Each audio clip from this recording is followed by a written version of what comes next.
কবুল বলে। বল বাবা, ভাইয়া বল না। আব্বা আব্বা আমি বিয়ে করবো না আব্বা। কাজী সাহেব বলেন আব্বাজান কবুল। কথা বল। আব্বা কাজটা কিন্তু ঠিক হচ্ছে না। খুব ঠিক হইতেছে। আমি আর গাজী সাহেব মিলে যে সিদ্ধান্ত নিচ্ছি সেটাই ঠিক আছে।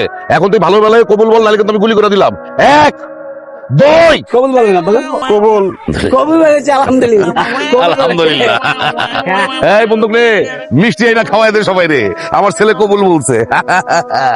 আচ্ছা, আপনার আর আপনার বাবার কি কোনো বিবেক নাই? আপনার কথা তো বুঝলাম না। যেই ছেলে বিয়ের আসর থেকে দৌড় দেয়, সেই ছেলেকে বিয়ে করলেন কিভাবে? আর আপনার বাবাই বা কিভাবে আমার হাতে আপনাকে তুলে দিল? আচ্ছা, আপনি বিয়ের আসর থেকে দৌড়তেছিলেন কেন? কারণ আমি আপনাকে বিয়ে করতে চাই নাই, এই জন্য।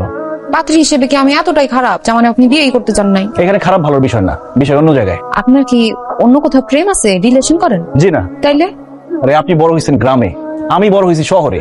আমি যখন ক্লাস 3-তে পড়ি তখন আমার আব্বা আমাকে মামার বাসায় পাঠায় দেয়। সেখানে আমি পড়াশোনা শেষ করি, এখন একটা ভালো চাকরি করি।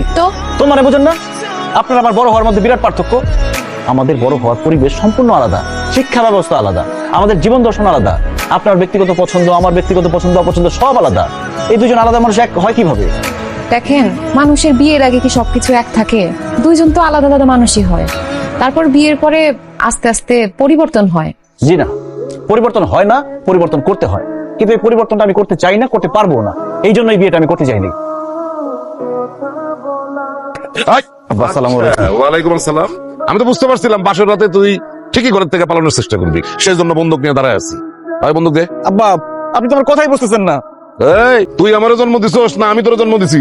আপনি আমাকে জন্ম দিয়েছেন। আরে তোর কথা আমারে বুঝতে হবে নাকি আমার কথা তোর বুঝতে হবে? কিন্তু আব্বা, যুগ তো পাল্টাইছে। আপনাদের যুগ আর আমাদের যুগ অনেক পার্থক্য, আপনি বুঝতেছেন না কেন? এই বাসর রাইতে বইরা বাপরে যুগের জ্ঞান দেওয়ার দরকার নেই বাজান। বৌমা ঘরের ভিতরে একলা বসে আছে, যা ঘরে ঢোক, নাহলে কিন্তু গুলি করে একদম খুলি উড়ে দিব। যা।